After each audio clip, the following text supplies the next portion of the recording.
পালং শাকের খাস্তা পরোটা বানানোর জন্য পালং শাক কেটে নিয়েছি, ধনেপাতা কেটে নিয়েছি, আর মিক্সিং জারে এই যে আদা, 4টে কাঁচা লঙ্কা, ধনে, গোটা ধনে আর গোলমরিচ দিয়ে আমি এটা পেস্ট বানিয়ে নেব।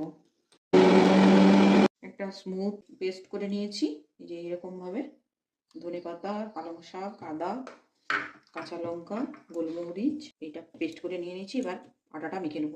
1 চামচের মতো জোয়ান, এটা একটু মস্কুটে দিয়ে দিচ্ছি, পরিমাণ মতো নুন দিয়ে দিচ্ছি, 1 চিমটি হিং দিয়ে দিচ্ছি, একটুখানি তেল দিয়ে দিচ্ছি।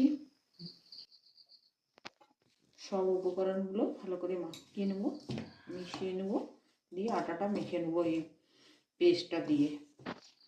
ভালো করে মেশানো হয়ে গেছে, এবার পেস্টটা আস্তে আস্তে দিয়ে এর সাথে মেখে নেব। মেখে ফিরে আসছি। এইভাবে আমি ভালো করে দোলে দোলে মেখে নিয়েছি।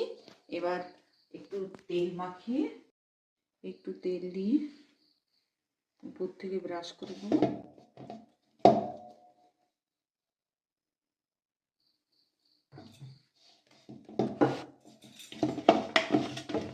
তেল ব্রাশ করে নিয়েছি, এবার ঢাকনা দিয়ে 10 মিনিট রেখে দিচ্ছি রেস্টে।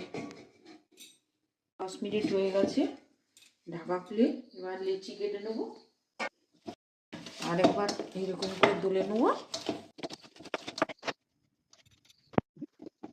গ্যাসটা দিলে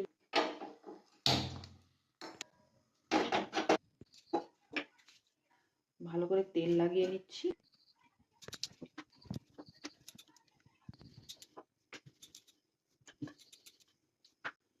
যেমন খুশি আপনারা বেলতে পারেন, আমি 3 কোনায় বেলছি। তাওয়াতে দিয়ে দিচ্ছি, এভাবে ফোল্ড করে নিচ্ছি।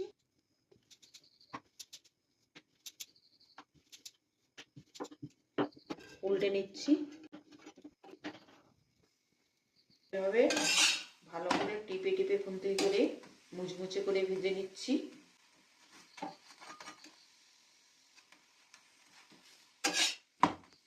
উল্টে পাল্টে একটু বেশি করে ভাজতে হবে, কারণ পাটা রয়েছে, সেই জন্য। এমনি সাধারণ পরোটার থেকে একটা আমার ভাজা হয়ে গেছে, তুলে নিচ্ছি। এইভাবে সবগুলোই ভেজে আমি ফিরে আসছি। এইভাবে উল্টে পাল্টে সবগুলো আমার ভাজা হয়ে গেছে। সব ভাজা কমপ্লিট হয়ে গেছে। এই যে